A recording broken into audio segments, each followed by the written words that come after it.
amigos, qué bueno tenerlos aquí una vez más. Recuerden que este canal es de información jurídica básica y confiable en palabras simples para todos. Y hoy tenemos de nuevo con nosotros el honor de que nos acompañe el abogado Víctor Gumaro Correa, abogado certificado de la Barra Mexicana de Abogados, maestro en Derecho Fiscal. Y justamente hoy venimos con una plática un poquito más amena, aprovechando su experiencia, su expertise. Ya lo estuvimos viendo en los videos y la verdad es que también tuvimos una muy buena respuesta de ustedes. El día de hoy queremos una conversación. Sí. Gracias por estar aquí. No, gracias a ti, Alma. Hoy me gustaría preguntarle cómo se convenció, cómo se enamoró de la materia fiscal, porque la verdad es que a veces los abogados escogieron derecho erróneamente por no tener números, matemáticas y etcétera. Pero, ¿cuál es la magia que usted va a encontrar en la materia? Qué buena pregunta, Sí. Alma. Fíjate que yo desde la carrera inicié en la práctica de estar relacionado con la materia tributaria y pues a mí me llamó mucho la atención los aspectos, fíjate bien, contables y financieros, que en principio quienes nos dedicamos a esta materia saben que debemos de tener una base de conocimiento contable.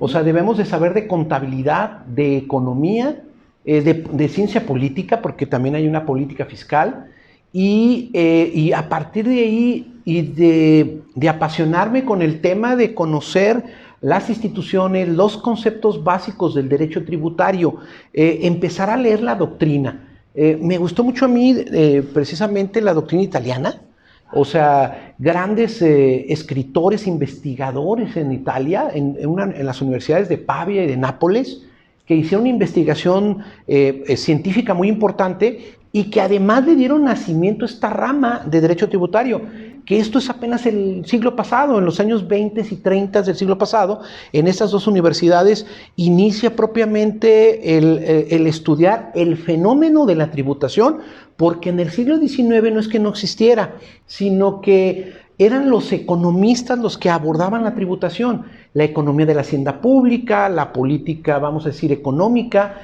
y teníamos grandes investigadores como Adam Smith, Roberto Malthus, David Ricardo, etcétera, grandes investigadores económicos en el siglo XIX, pero que esto nos lleva a que en el siglo XX, a principios, abogados civilistas que empezaron a dar clases de derecho financiero y que conocieron este híbrido de la tributación, le llamaron en Italia diritto tributario. O sea, aquí es el nacimiento de esta rama y a partir de esa lectura a mí me empezó a apasionar a conocer a gente como Dino Harash, como Giannini, como Vanoni, etcétera. Estos libros a mí la verdad me apasionaron y luego a conocer las figuras. Me hablaban de una figura en Italia y la traspolaba al derecho mexicano. Y de alguna manera luego conocí derecho español a través de grandes maestros también como el doctor Eusebio González García, Pérez de Ayala, por citar algunos, y bueno, argentinos y demás colombianos, y evidentemente en México también tenemos a grandes investigadores en este campo, que esto es lo que a mí me llevó a apasionarme por esta materia desde estar en la licenciatura y desde ir investigando más y estudiando más y luego practicando. Fíjese que yo desde niña también quise ser abogada, aproximadamente desde mis 8 años, y yo decía, si no fuera abogada, ¿cuál es la segunda carrera que me gustaría? Ser economista. Porque la economía es una ciencia social y yo también encontraba ese gusto porque cómo gasta la gente, porque gasta, todo lo que tenga que ver con impuestos y eso, y yo también le vi una magia o un brillo al derecho fiscal por esa razón. Sí, fíjate que tiene conexión vamos a decir, las ciencias sociales, acaba de citar acertadamente las ciencias jurídicas, por un lado tenemos a todas las ramas y en este caso la economía también, pues nos lleva a que tengamos ese gusto de conocer ambas. Yo, por ejemplo, también estudié economía en la Guadalajara, nada más que por situaciones de cambiarme de carrera, más la dejé trunca en la propia UDG. Inicié yo desde los años 90, principios, ya hace mucho tiempo, y ahí estudié esos 2 años que me permitieron también conocer la teoría de la hacienda pública, porque hay obras muy importantes como las de los Musgrave, en este Tratado de la Hacienda Pública, que lo recomiendo para lectura básica económica, entender a los impuestos directos, indirectos, su naturaleza, qué es el tema de repercusión, incidencia, traslación, elusión fiscal y diferenciarla de elevación. Entonces son temas que de repente el ciudadano común de repente puede decir, no entiendo la connotación, pero si buscamos en un diccionario jurídico, podemos encontrar que ambos son fenómenos de incidencia en impuestos, por ejemplo, la primera parte, impuestos indirectos, como IVA y IEPS, que se graban en cada etapa de producción, distribución, circulación económica, y que vas conociendo la naturaleza de ese impuesto, que en este caso tenemos un impuesto al valor agregado, que lo tenemos desde 1980, y que reformó todo el sistema pues, nacional de coordinación fiscal. Los estados dejaron de gravar muchas fuentes tributarias, objetos tributarios muy importantes para adherirse al Sistema Nacional de Coordinación Fiscal y de alguna manera mantener impuestos que no recurrieran a la doble o triple tributación sobre la misma fuente tributaria o objeto tributario. Wow, con todo lo que me dice me quedo impresionada. La verdad es que ya veo de dónde es tan bueno, es máster lo que hace. De verdad, tenerlo usted como abogado. Muchas gracias. No hay falla, con razón. O sea, conocimientos de economía desde lo básico, porque 2 años de economista, pues no son pocas cosas. La verdad es que tiene mucho mérito. Además, ya economía tiene mucha estadística, ya es muchísimo más complejo en ese aspecto, ¿verdad? Sí. Claro, la economía, además de ser una ciencia social, pues tiene métodos tanto cuantitativos como cualitativos para efecto de pues, investigar los fenómenos económicos, pero todo esto en aras de que ese conocimiento, una vez que la ciencia económica lo tiene focalizado, investigado estos fenómenos, evidentemente esto es en base a la macroeconomía y la microeconomía, pues lo toma la tributación, los especialistas en derecho, para traducir todo este conocimiento económico, evidentemente en una nueva ley fiscal, por ejemplo, para fijar un presupuesto legal, para fijar un hecho imponible, que ya habíamos tocado en un tema anterior, que es un presupuesto que fije el legislador para que un impuesto se cause y se devengue en un periodo. Ahí es donde localizamos elementos de sujeto, objeto, base, tasa, porque ahí se determina quiénes son los sujetos, cuál es el objeto, cuál es la base gravable y cómo vamos a aplicar una tasa o una tarifa para efecto de el pago del impuesto adecuado a través de la figura de la determinación y liquidación de los impuestos. ¿Considera que como abogado especialista en materia fiscal puede incidir diferente? Obviamente todo aporta genial a la sociedad, pero ¿qué ventaja le ve sobre haber decidido ser abogado fiscal? Mira, la ventaja que veo en prepararnos como en los aspectos tributarios es que podemos darle a la sociedad, además de una asesoría básica, una consultoría, hasta una defensa. Y la defensa incluye la defensa también de los derechos humanos. O sea, con esta reforma de junio del 2011 en nuestra Constitución, la evolución de las llamadas garantías individuales a derechos humanos, de corte universal, de que los tratados en materia de derechos humanos pues suban al bloque de constitucionalidad y que de ahí interpretemos de manera ponderada pues estos derechos universales, indivisibles, progresivos, etcétera, con las especificaciones que la propia Constitución, artículo 1, establece, pues nos lleva a la importancia de la defensa. Yo creo que de acercar casos, por ejemplo, a la PRODECON, a la Procuraduría de Defensa del Contribuyente, donde este es el ombudsman fiscal a través de diferentes mecanismos de defensa, en los cuales desde un acuerdo conclusivo hasta una queja, una reclamación y el esperar que esta Procuraduría emita recomendaciones públicas no vinculativas en las cuales le estaría pidiendo a la autoridad que corrija sus actuaciones porque hay una violación a los derechos humanos fundamentales. ¿Cuáles? Los que los artículos de la Constitución establecen, desde el 1 hasta el 29 y en mi opinión el 31 fracción cuarta, igual que en la novena época, debía de incorporarse como un derecho humano fundamental, los principios de la tributación, que si no es así, todavía no se interpreta así. No obstante, tenemos el reflejo de derechos humanos tan básicos como el debido proceso legal, tenemos la seguridad jurídica, la certidumbre, tenemos los actos y resoluciones estén debidamente fundados y motivados, la libertad de contratación, la libertad de asociación, de información, todos estos derechos concatenados en estas, yo diría, en estos principios y con otras normas constitucionales como derechos difusos, derechos colectivos, que permiten acceder pues a la justicia al final del camino con la aplicación del artículo 17 constitucional, un derecho de defensa expedito, pronto, gratuito en este sentido, pues es defender, ¿no? Ahí la importancia del acercamiento hacia la sociedad, la defensa de los derechos humanos del contribuyente y llevarlo a las instancias procesales para que esto se haga valer, Alma.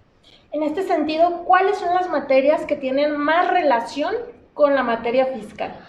Mira, materias del derecho que todas tienen una interconexión con el derecho tributario, que evidentemente el derecho tributario, además de tener esa relación con la economía, que acabamos de decir, porque a partir de los fenómenos económicos, evidentemente las normas tributarias que hablamos del hecho imponible se establecen, pero además de esto, pues tiene relación con el derecho civil, con el mercantil, con el laboral, con el derecho internacional público y privado, o sea, tiene una interconexión con el constitucional, que es una base fundante del sistema legal, entonces tiene una interacción con todas las demás ramas, por eso a todos los estudiantes, a todos los profesores saben perfectamente que el derecho tributario también debe de estudiar los temas civiles, los contratos, la teoría de las obligaciones, la teoría de la persona, de los bienes, porque este va a tener un efecto siempre en el campo tributario.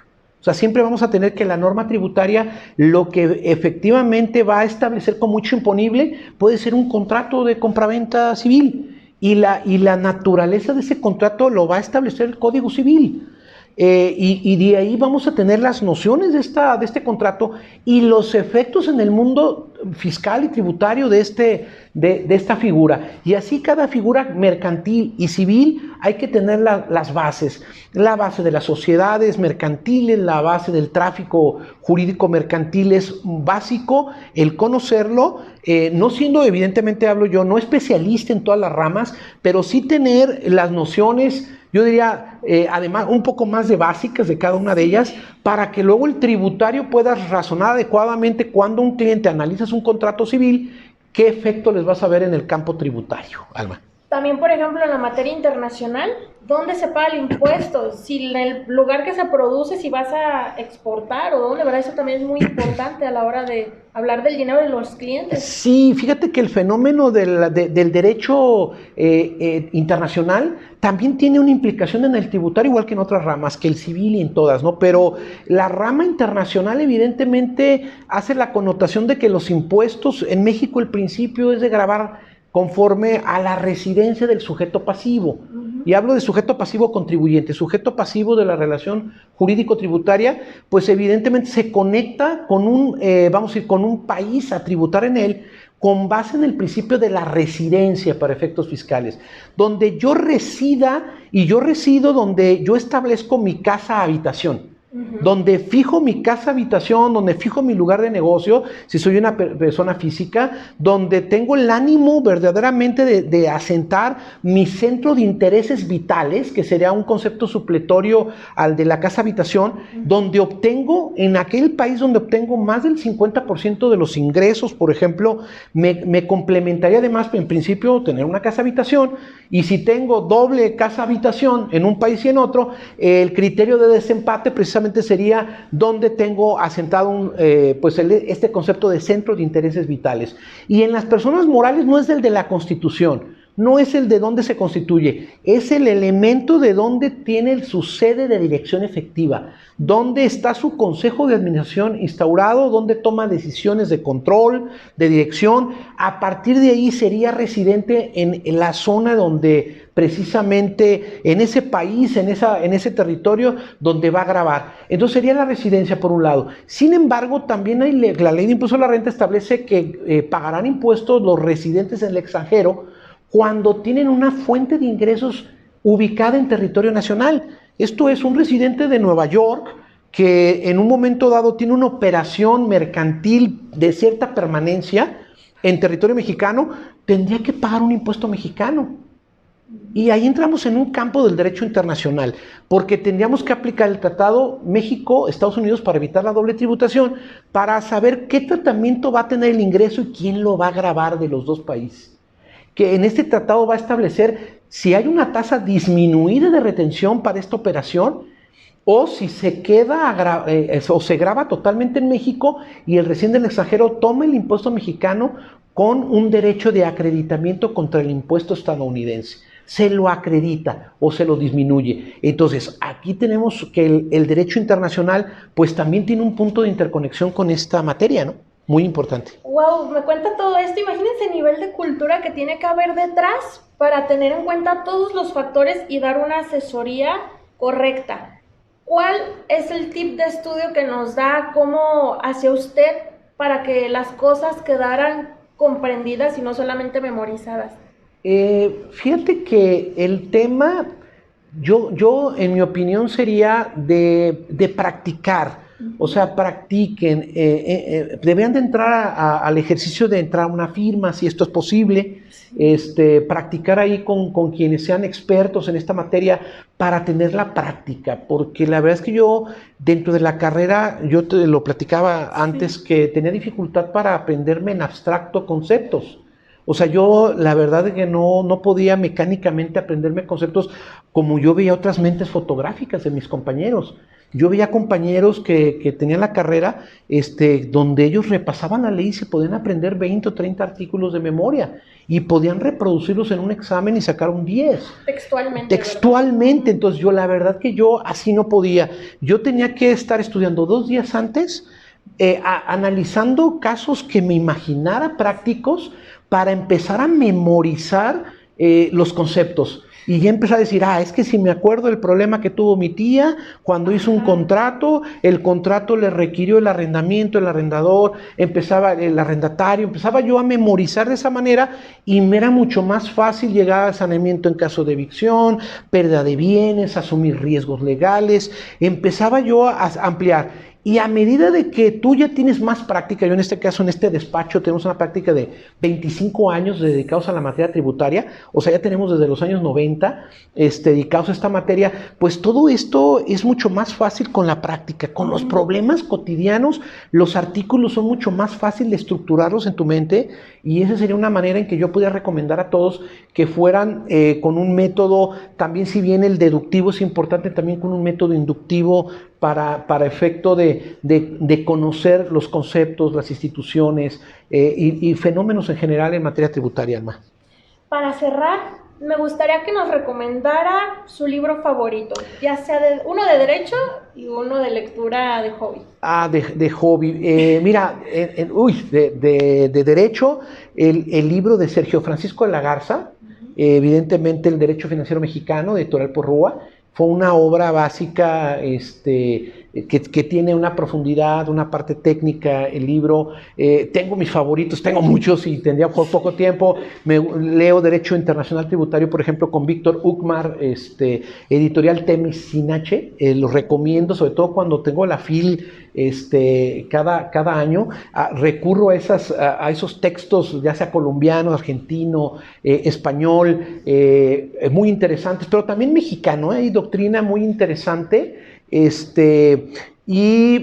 se me hace a mí esa lectura interesante. Y otro libro, a mí me gusta mucho los temas de la Revolución Mexicana, La sombra del caudillo, de Martín Luis Guzmán, de la Revolución. Para mí es un tema, como describe los temas de esta novela, me apasiona ese tema de la Revolución y es una obra también básica. La cultura, la novela también. Hay novelas jurídicas.